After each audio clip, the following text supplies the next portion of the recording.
Hey, what's going on, guys? Welcome back to the channel. This is another Bourbon Virgin reviews. My name is Drew and I'm your host for this channel, the 40-year-old bourbon. So as you guys may have seen in previous videos, I am non-alcoholic. So now you're guessing, why is this non-alcoholic guy got a bourbon channel? Well, long story short, I really started diving into the flavor profiles of bourbon as I was looking to purchase a couple of gifts for some friends who are bourbon drinkers. And I wanted to find something that was maybe a step above of what they normally drink. And it got me on this path. I ended up down this bourbon hole. And as I started reading flavor notes and flavor profiles of different bourbons, I'm like, that's stuff that I like. What am I missing out on? Because for all of my life, I've really kind of steered away from alcohol. And I'm not saying that's a good thing or a bad thing. It's just how my life has been. So funny story. I was at dinner last night with some friends and I told the table that I had started this review channel of reviewing bourbons. And you could see one of my friends in the corner kind of scratching his head like, but are you drinking it? Because you don't drink. And I was like, I understand. It sounds a little confusing, but yes, I actually do drink the bourbon, right? Is it my favorite thing in the world to do? That is yet to be seen. That's part of what this journey and this exploration down bourbon is as someone who has been a non-alcoholic person my entire life, am I able to find a bourbon that I can enjoy and maybe participate in a more social setting around people that are drinking? Now, I've got nothing against people that drink. I've got nothing is wrong with me sitting in a bar or sitting in a social event where there are drinkers. I do my thing, I have a good time. It's a lot of fun, but am I missing out on something? So I didn't want this opportunity to pass me by. So I made the decision several weeks ago that I'm gonna start exploring bourbon. And my point of view with exploring bourbon was really from that of the perspective of someone that does not have a history of drinking, nor have a lot of experience in alcohol in general, right? Prior to diving into this bourbon, just kind of gauntlet that I'm learning is existing, my alcoholic tastes really kind of were driven from growing up and being raised in the Mississippi Delta, right? As a high school kid in the middle of nowhere, what was available was what was cheap and what they would illegally sell to you at the local packaging store, which was usually Milwaukee's Best or PBR or something along that nature. And that was kind of my introduction to alcohol at a young age. So you can imagine, of course, I'm not going to pick that up because to me, a lot of that stuff tastes like warmed over, fill in the blank with a P word, right? So here we are nearly, 22 years later. I'm finding myself kind of enjoying this exploration, this thing that is really feeding into the nerdy side of my brain, which is documenting and capturing data points about things that I find exciting and I think taste well. Well, now we're putting all of that to my test and I wanted to document it on the way. So in my last video, I reviewed Old Granddad 114. Not probably the best bourbon for somebody that's looking to jump off the ledge that is bourbon. It was okay. I will say that the more you take of it, the better it gets. That initial sip was rough, right? The second or third one was okay. So that was number one. Now, I'm really excited about this bottle. This is a bourbon I had never heard of, but again, remember, I don't have a whole lot of experience in that world. But was at another dinner with some friends and they had been at a restaurant and he had WhistlePig. And I was like, what did you just say? It sounded like you said WhistlePig. He said, yes. I said, what is WhistlePig? He said, well, at this restaurant is a very expensive bourbon. I think it was about $130 a pour. And it just piqued my interest. One, WhistlePig sounds like something that's right up my alley. Being a guy from the Mississippi Delta, right? So I needed to find a bottle of WhistlePig. Apparently, WhistlePig is actually something that's relatively available in most of your packaging stores. This bottle runs a little more on the higher side. I think this bottle was $75. This is the WhistlePig small batch rye, aged 10 years, 100 proof. So I like to start with the aesthetics of the bottle. I'm a very visual person. I like the creativity that goes into some of these bottles. This is a girthy bottle. That's about the only way I can put it. The bottle's gorgeous. The color of this bourbon in the sunlight is immaculate and amazing. I like the stamped WP on the back of the bottle. Makes a really nice taste from a front view. So from a shelf appearance, this is a very attractive bottle and should draw your attention. The sheer girthiness of it should draw your attention. So this is the 100 proof. This is also a Canadian whiskey, which I did not know. So the whole other point of view I was going to take with this channel, not only with reviewing bourbons as a bourbon virgin, but also was going to focus on North American whiskey, or American whiskey first. We're throwing that out of the water because we now have a bottle of WhistlePig that we're going to try. So as you see, this bottle's never been opened, just purchased this morning. I did a little bit of research on it, some of the flavor notes. Not necessarily the flavor notes that excite me, because some of the flavor notes that we should get are mint and dill. Not a big mint person, not a big dill person.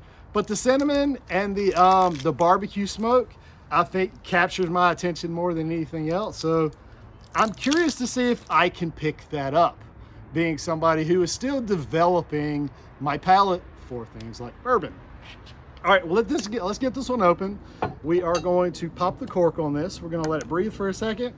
As always, I start with the nose and then we get to the palate and see what we feel. So on the nose, tell you what, my buddy gave me a little tip on this one.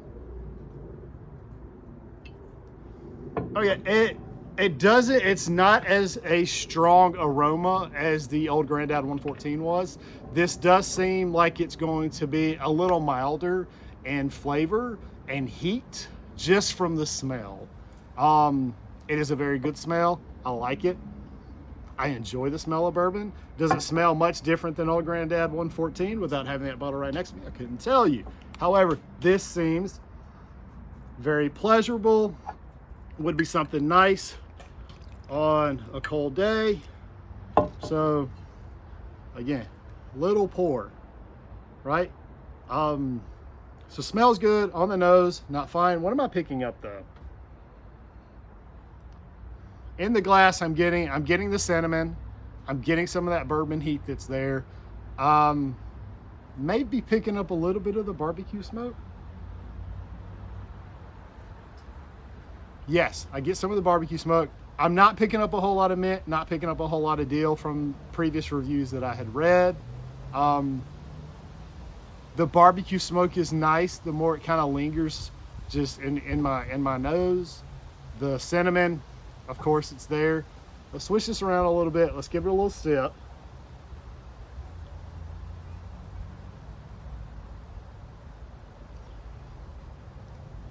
Okay. That I don't mind. Immediately on the palate, it's not engulfing everything that is inside my face like I had expected. I get a little bit of heat. It's not real bad. The heat comes after the swallow for me. I do get, it's lingering a little bit, not crazy. It's a little mild, a little warming.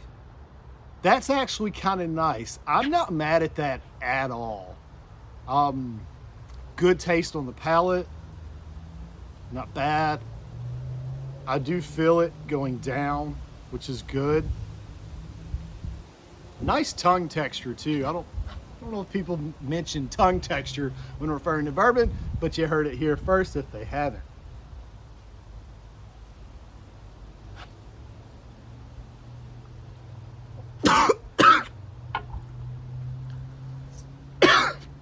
That one got me. Okay. Try to do too much breathing and swallowing on that one. Can you tell I'm a bourbon virgin, guys? Not bad though. That one was a bigger sip. That one sat on the tongue a little longer, just because I wanted to feel it. I wanted to open things up. As you can tell, it opened me up. Second sip, burn not as bad, right? It's getting milder, it's getting more mellow. Still, nice mouthfeel. I get the cinnamon, I get the smoke. I'm not picking up any mint, I'm not picking up any dill. I may be getting a little hint of vanilla in there, maybe from the barrels. This is not bad. It does give me a little bit of the, that texture that you have in your palate after you have something that's a little bitter. That's there for me, which I don't mind. It's not bad. The heat is now gone completely. So I do get it a little bit in the back of my throat with the heat. I'm gonna finish this off. That's gonna be a bigger sip for me. And I know y'all are gonna judge me, but that's okay, because that's what we're here for. This is a channel for judgment. I am doing a review channel on bourbon. Everything is getting judged. Third sip, beautiful. Nice, smooth, great feel, great texture.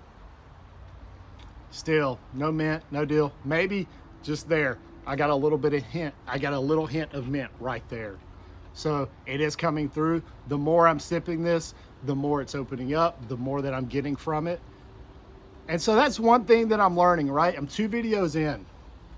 I really need to give this a couple of sips to get more out of it, to find more that's in the body, to get more of the flavor that we're feeling.